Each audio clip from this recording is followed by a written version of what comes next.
Hello बच्चे लोग, कैसा है सब बढ़िया। वेलकम टू माय चैनल फिर से बाजार।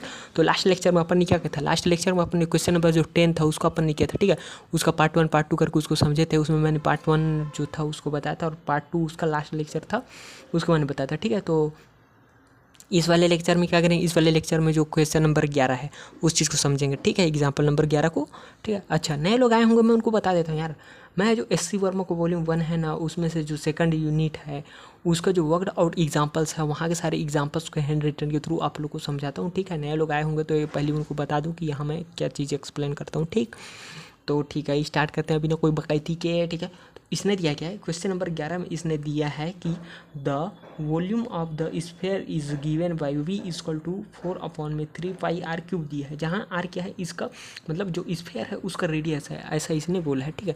इसने फाइंड करने क्या बोला है, ए तो यहाँ 2 पार्ट करके बताया। तो उसमें ए में इसने बोला है कि rate of change of sphere, कि उसका जो स्फीयर है जब आप उसका रेडियस चेंज करते तो जो स्फीयर में है वो रेट ऑफ चेंज क्या है उसको बताओ, इसने ये बोला है। सेकंड इसने बोला है कि आप जब radius r equal to 20.0 centimetre से 20.1 सेंटीमीटर करते हो तब उसका जो वॉल्यूम है उसमें क्या चेंज हुआ है, ठीक है। इसमें रेट ऑफ वॉल्यूम इसको नहीं बताना है, वॉल्यूम में हुआ चेंज कितना है इसको बताना है, ऐसा इसने बोला है, ठीक है भैया। और बोला क्या है इसने, मानने ये बोला है कि यहाँ देखो ये जो है ना एप्रिसिएबल, इसमें इसने बोला क्या है कि जब इसका जो रेडियस है वो कहाँ से कहाँ तक 20.0 से 20.1 तक होता है तब कोई घंटा कोई खास उखाड़ता नहीं है, यानी कि कुछ खास चेंज होता नहीं है, ठीक है। इसने ऐसा बोला है, ठीक है भैया। तो स्टार्ट करते हैं।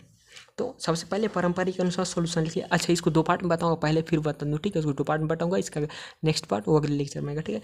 तो पारंपरिक अनुसार क्या लिख लिया, सॉल्यूशन लिख लिया। तो ए वाले को समझते हैं। ए में दिया क्या है, v equal to 4/3 pi r cube, ऐसा इसने दिया, ठीक है। अब अपन को रेट चाहिए भैया, रेट चाहिए तो इसको क्या करेंगे, डिफ्रेंशिएट करेंगे, क्योंकि डिफ्रेंशिएट क्यों करते हैं, रेट के लिए ही तो करते हैं।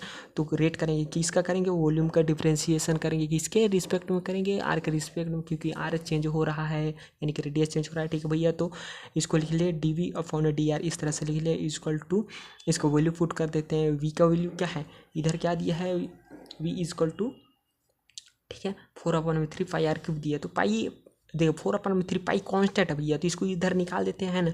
इधर क्या बचा, आर जो कि चेंज हो रहा है, ये ठीक है, आर क्यूब जो कि चेंज हो रहा है। तो इसको आर के रिस्पेक्ट में जब डिफ्रेंशिएट करेंगे तो ये जो 3 है सामने में आएगा, बिल्कुल आएगा भाई, यहाँ आएगा। और यहाँ आर में क्या बचेगा, आर में क्या बचेगा, 3 में जब 1 घटाएंगे तो क्या होगा, 2 बचेगा। तो वही इसका पावर में बच गया 2, ठीक है। तो यहाँ नीचे में 3 है, यहाँ भी 3 है, 3 आपस मर गया, तो इधर बचा क्या, 4 पाई इंटू आर क्यूब,